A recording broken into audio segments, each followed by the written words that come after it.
the first batch of Itchy and Scratchy shows, for a long period, we used to rebuild the entire studio on stage. So this is like 2 samplers, 303s, 101s, sync boxes, mixing desks, delay things and reverb units, and literally plugging it in at 2 in the morning while there's lasers and fog machines, and how's this going to work, and doing it in the dark. And sort of, it was a pain in the ass, but it was possible to truly jam and make what we were doing in the studio, but on stage in this massive 1,000, 2,000 people environment. I just wanted to make classic recordings. Yeah, I still do. Yeah, I just want to make a body of work that I'm proud of. And that's always been my motivation since I was 15. Yeah, I'm all about the recording studio. But we tried it. We gave it a good red hot go during that whole boiler room rave period. We must have played up live at least 50 gigs. Yeah. So we've given it a red hot go, and we've tried all different kinds of ways of doing it as well.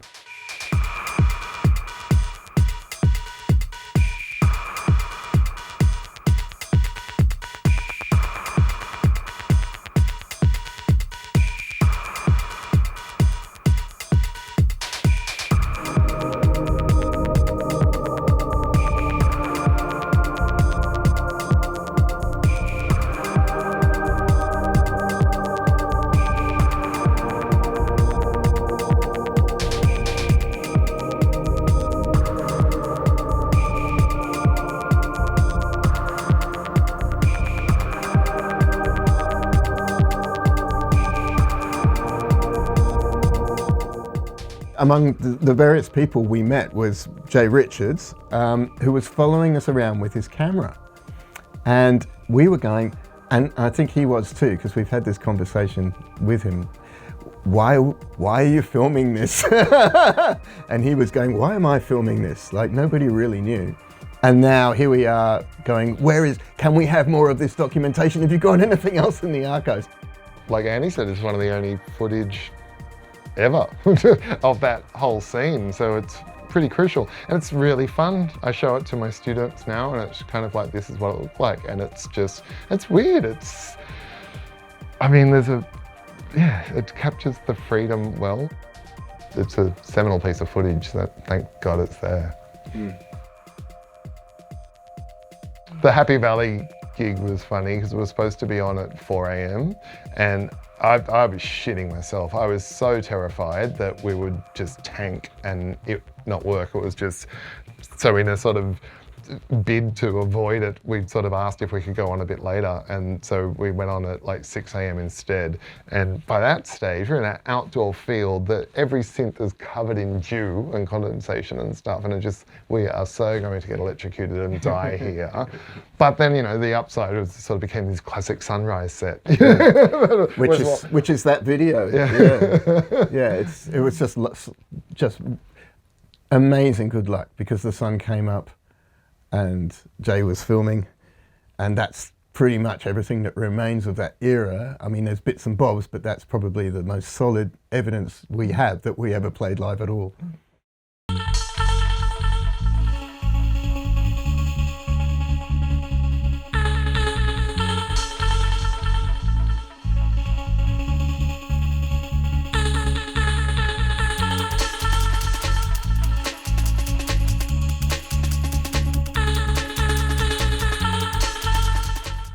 Miriam, vocals.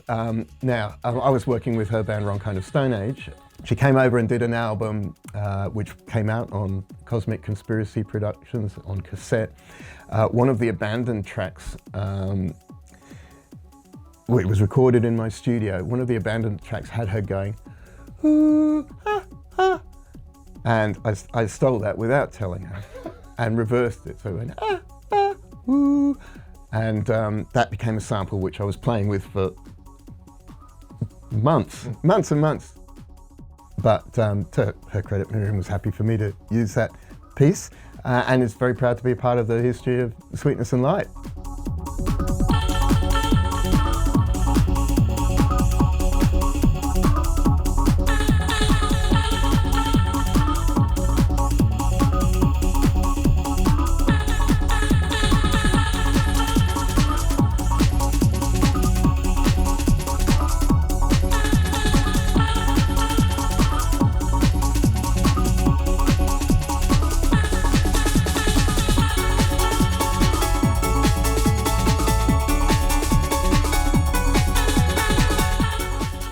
it's not just the vocal that makes that track, but the piano that comes up on top of the vocal. And so it didn't really come to life until Paul took charge of it, and it didn't. And that piano part is so important. We thought we had a little scene going, and we were bouncing off a lot of friends. So we had Sheriff Lindo, who we'd just met, and he was joining us on some of the tracks. He came from the Loop Orchestra, so I mean, again, from the post-industrial kind of world of Midnight to Dawn to MBS radio. And also he was a dub guy, so he was right into dub music, as were our friends Ron Kind of Stone Age.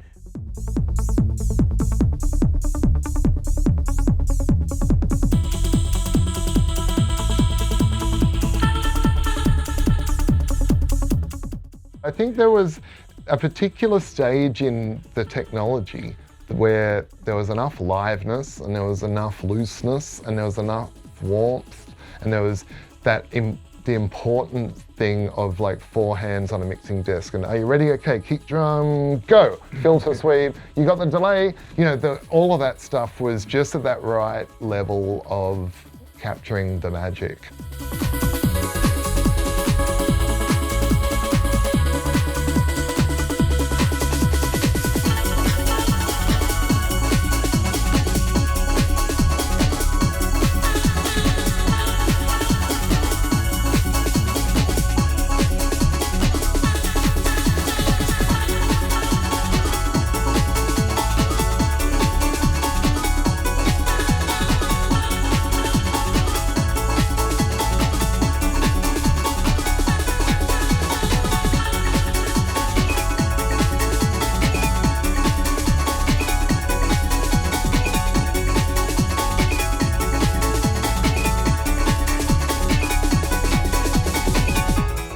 If it had any kind of cultural impact or whatever, and you know, it got voted best #1 of the dance songs of all time or whatever.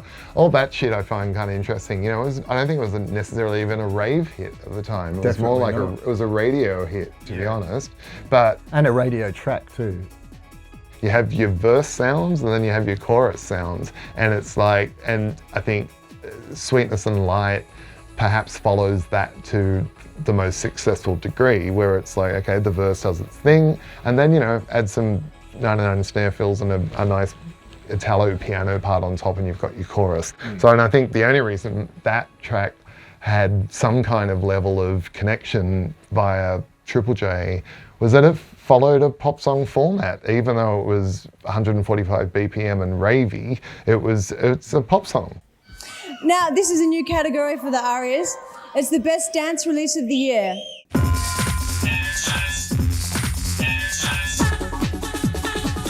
Itchy and Scratchy, Sweetness and Light.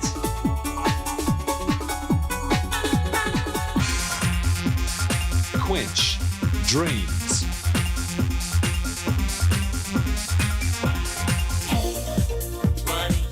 Boxcar, What Are You So Happy About?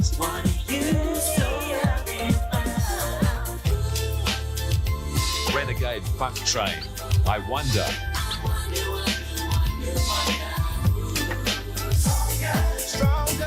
The Rockmelons, Stronger Together.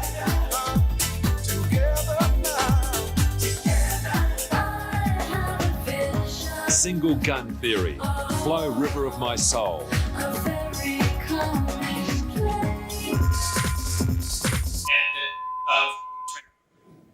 And the winner is Itchy and Scratchy, Sweetness and Light.